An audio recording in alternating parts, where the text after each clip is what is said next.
নমস্কার, মনির কিচেনে আপনাদের সকলকে স্বাগত জানাই। আজ আমি কুঁদরি ভাজা করব, তার রেসিপি আপনাদের সঙ্গে শেয়ার করতে চলে এলাম।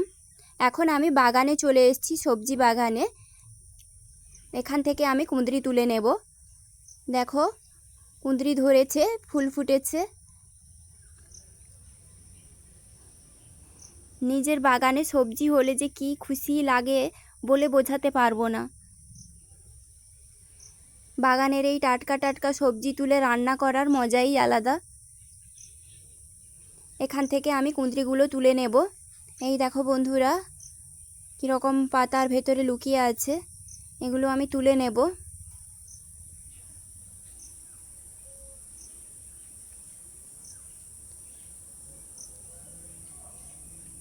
তো এখন দেখে নেওয়া যাক আমি এই রেসিপিটা কিভাবে বানাই। কুঁদরি তোলা হয়ে গেছে, এগুলো আমি কেটে নেব। কুঁদরির দুই দিক সামান্য কেটে বাদ দিয়ে দিয়েছি। এখন মাঝ বরাবর চিড়ে 4 ফালি করে নেব। কেটে নেওয়ার পর জল দিয়ে ধুয়ে নিতে হবে। কুঁদরি থেকে বেশ আঠা বেরোয়। জল দিয়ে ধুয়ে নিয়েছি। গরম কড়ায় আমি দিয়ে দিচ্ছি তেল।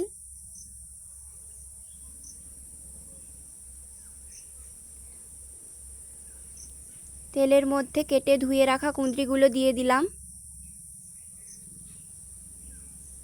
এখন দিয়ে দেব পরিমাণ মতো লবণ আর সামান্য হলুদ গুঁড়ো।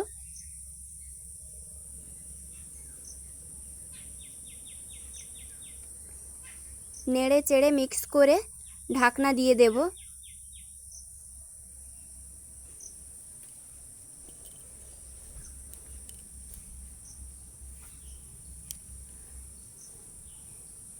কয়েক মিনিট পর ঢাকনা খুলে নেড়ে চেড়ে আবারও ঢাকনা দিয়ে দেব।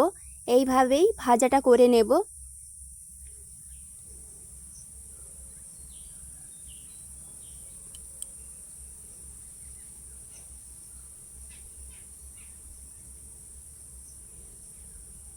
কুঁদরিগুলো কিন্তু নরম হয়ে গেছে।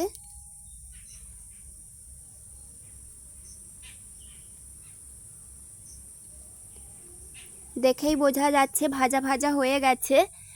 এখন আমি দিয়ে দিচ্ছি পেঁয়াজ বাটা।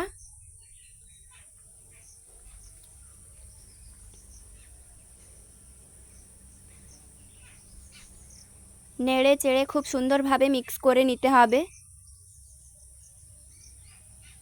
আর দিয়ে দিচ্ছি সামান্য লঙ্কার গুঁড়ো।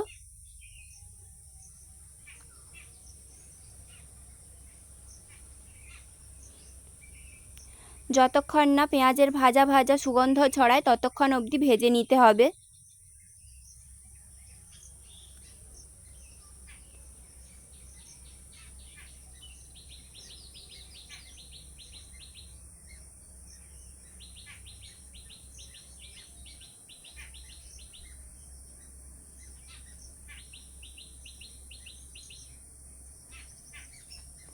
এখন কিন্তু পেঁয়াজটা ভাজা ভাজা হয়ে গেছে।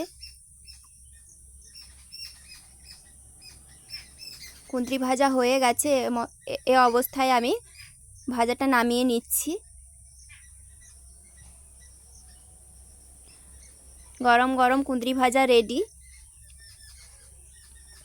এই রেসিপিটি খেতে কিন্তু অসাধারণ লাগে। আপনারাও বাড়িতে ট্রাই করবেন। খুব কম সময়ে এটি বানানো যায়। ভিডিওটি শেষ অবধি দেখার জন্য ধন্যবাদ। ভালো থাকবেন, সুস্থ থাকবেন সবাই। দেখা হবে পরের ভিডিওতে।